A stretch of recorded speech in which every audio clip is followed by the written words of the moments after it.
Pados era igual que Júpiter en diseño, salvo que el tablero era azul oscuro en vez de verde. La primera cosa de la que me di cuenta, fue que los iconos del tablero habían sido reemplazados por rocas azules y una especie de colmenas naranjas. Había un icono que tenía parte del icono de la jungla, pero no le di mucha importancia. Miré el otro lado del tablero para ver el nuevo monstruo. En vez de Ghidorah, era Biollante. Pero no podía ser verdad.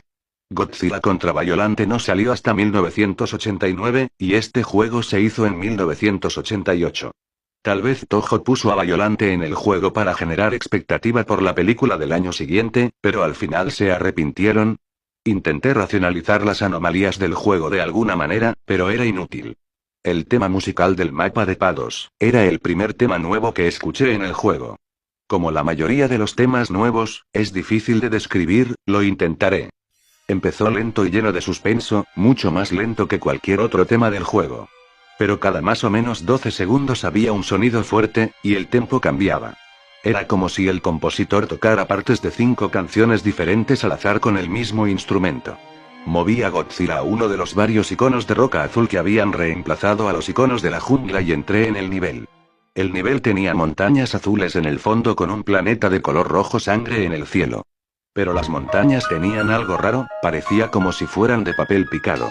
Primero creí que el glitch las había afectado, pero parecía demasiado intencional. Rápidamente noté otra cosa de este nivel. No había enemigos. Ni siquiera había obstáculos. También debería mencionar que desde este punto, el contador de puntos empezó a glitchearse. Pero no me molestó mucho, pues nunca miro el puntaje. Sin tener que concentrarme en nada, empecé a andar por el nivel sin oposición mientras escuchaba la música. Tenía una sensación de tristeza en ella. Habría sido agradable si la hubiera escuchado en un juego normal. El nivel seguía, pero al no haber obstáculos lo terminé muy rápidamente. Probé otros niveles del mismo tipo para ver si aparecían enemigos, pero no había ninguno. No había mucho más que ver en las montañas azules, por lo que probé el otro tipo de nivel. Comencé uno de los niveles de colmena y mis ojos fueron asaltados por un fondo grotesco de ojos naranjas con tumores. El cielo era igual que la tierra, así que asumí que el juego indicaba que estos niveles se desarrollaban en una cueva. Los únicos enemigos aquí eran Matango Spawn, pero como ven, los pequeños bastardos estaban por todos lados. La música no ayudaba, con una mezcla de sonidos de chillidos y sonidos fuertes de tambores que sonaban como el tema de un monstruo en una película de terror. Después de completarlo, intenté evitar ese tipo de niveles si era posible. El tablero era corto, por lo que pasaron pocos minutos hasta llegar a una revancha contra Moguera y Ghidorah. Pero esta vez, los sprites y el orden de ataques eran bastante diferentes. Luché contra Moguera primero. Su reemplazo era una máquina voladora algo parecida a un alien del incidente de Pascagoula. Era un poco como luchar contra Mothra, solo que se movía con mucha más gracia. Atacaba girando su tentáculo del frente como un tornillo, y seguía teniendo el ojo rayo, pero ahora lo disparaba desde su taladro. Esta flacucha de aberración reemplazó a Ghidorah, y la nueva bestia era un verdadero reto. Corría y saltaba muy rápido, y giraba constantemente sus manos, lo que dificultaba acercársele, y naturalmente intentaba atraparme en el rincón con una notable tenacidad. Le derroté usando una combinación de golpes con la cola y rayos de calor.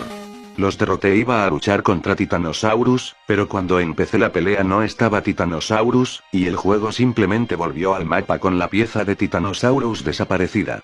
Solo quedaba Biollante, así que empecé la lucha con ansiedad. Me sorprendí cuando Biollante empezó la pelea en su forma de rosa. Ella estaba inmóvil y usó sus tentáculos para mantenerme lejos de su cuerpo principal, que recibía el mayor daño. Como era de esperar, Biollante se transformó en su forma final al recibir el suficiente daño. El sprite se veía genial para ser 8 bits. La técnica de batalla era la misma, excepto que ahora Biollante se podía mover, aunque más lentamente que cualquier otro monstruo. Si te daba con los tentáculos, ahora te hacía más daño, y ahora podía escupir ácido, lo cual pude esquivar saltando. No era mucho más difícil que Titanosaurus, solo duró 2 rondas.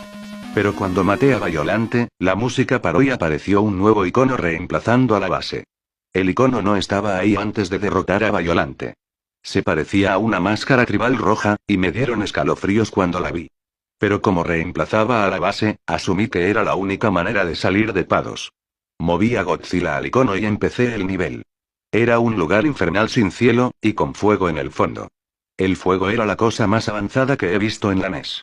Había música, que era un tambor lento y regular, sonaba como un latido de corazón. Todo el texto de la pantalla superior, el puntaje, y la barra de vida se fueron. En su lugar estaba una sola palabra en el medio que decía: corre. Mis escalofríos se intensificaron. Cautelosamente seguí por el nivel, pero, como en las montañas azules, no había nadie. Seguí por un minuto hasta que empecé a pensar. ¿Corre? ¿De qué? La primera vez que me dio, ni siquiera lo vi.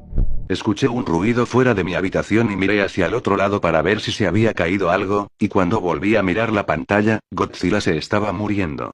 Supuse que era un glitch, pero no podía seguir con el juego sin Godzilla, así que reinicié el juego y fui a la pantalla de contraseña. ¿He mencionado lo escalofriante que es la música de la pantalla de contraseña? Si has jugado el juego, sabes a lo que me refiero. No es para nada como el estilo del juego, es más como algo sacado de un juego de terror. Estaba algo irritado en este punto, porque creía que tendría que luchar contra todos los monstruos otra vez. Pero no fue así. El juego me puso justo antes de empezar el nivel de la máscara roja. Entonces empecé otra vez, asegurándome de poner atención esta vez. Fue en ese momento cuando escuché un suave bramido. Y lo vi. Esta cosa. ¿Has tenido esa sensación en el cuerpo cuando estás en peligro extremo, cuando te pones tenso y la adrenalina fluye por tus venas, y se te congelan los nervios? Eso lo sentía cuando tomé esta captura. No he visto todas las películas de Godzilla, pero estoy bastante seguro de que esta cosa no estaba en ninguna. Debía ser algo que se inventaron los creadores. ¿Pero qué clase de maldito enfermo pondría esto en un juego de niños? Por pura suerte, o tal vez por la adrenalina, conseguí correr lo suficientemente rápido para alejarme de él. Él corría muy rápido, tanto que si apenas lo veías era casi seguro que morirías. Y cuando digo morir me refiero a que tu monstruo moriría instantáneamente si lo tocara. Cuando volví al mapa, tenía tanto miedo que estuve tentado a apagar el juego y pretender que nunca pasó esto. No podía creer lo que había visto, no podía ser real. E incluso si hubiera querido continuar, tenía que recorrer el nivel de la persecución con Mothra. Al pasar unos minutos inactivo en el mapa, mi miedo fue reemplazado por una intensa curiosidad. Pensé, ¿qué demonios acaba de pasar? ¿Cómo será el resto del juego? Solo tenía que pasar el nivel de la máscara con Mothra y pasaría al siguiente mundo. Pero cuando moví a Mothra al nivel, el juego lo registró como si hubiera pasado el nivel. Estaba bastante aliviado. Intenté prepararme para el siguiente mundo. Trans.